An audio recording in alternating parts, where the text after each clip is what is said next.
Hello. We've come to the end of our Mother Earth Day. I hope you've enjoyed all the different things we've done.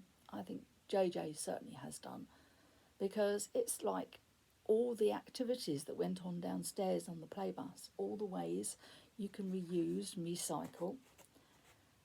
Remember we made our earth? Well, perhaps I'm going to spin my earth from my ceiling later.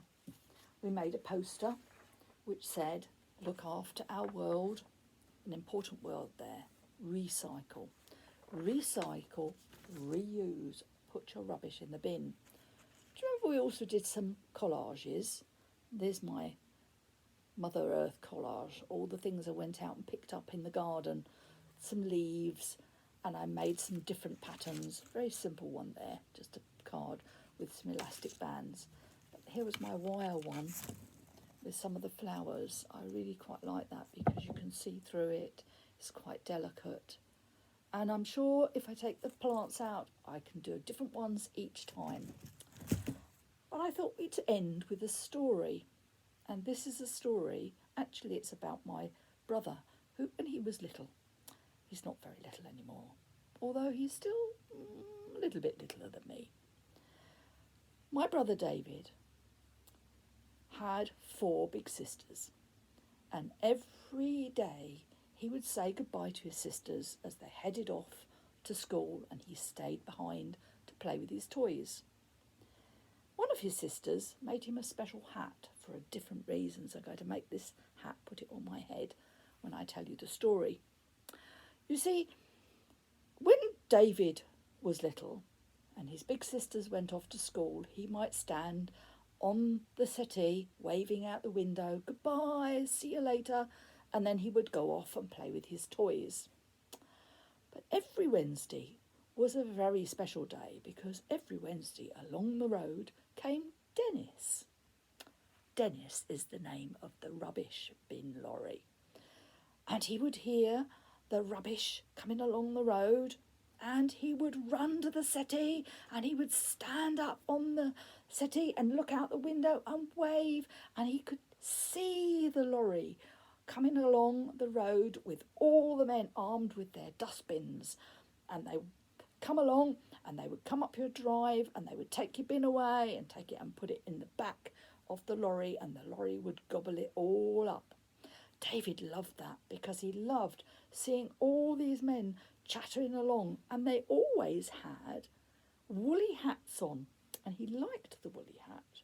So that's why his sister made him a woolly hat, so that every bin day David would put his bin hat on and he would run to the window and he would wave. And if he was lucky, sometimes the bin men might see him at the window and they might wave back. David thought this was fantastic.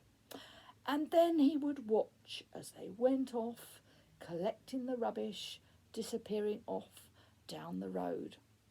And the moment he'd got his hat on, the first thing he did is he went and got his rubbish bin. And then he went around the house trying to find lots of different rubbish that would go in the rubbish bin. But it wasn't always rubbish. He might see his sister's pencil case. She'd left it out on the side, so he'd put that in. He might see, he's left some toys on the floor, so he'd put that in the bin.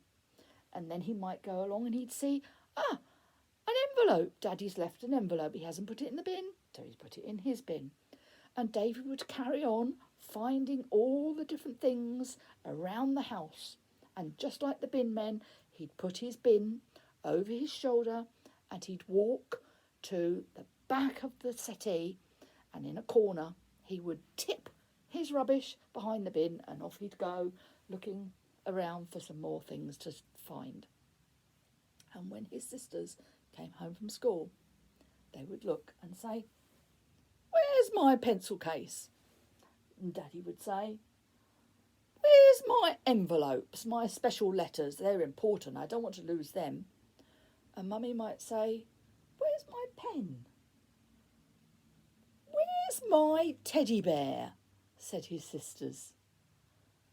And they all knew that if they looked very carefully and pulled the settee out, there, behind the settee, was all the rubbish that David had put behind the settee.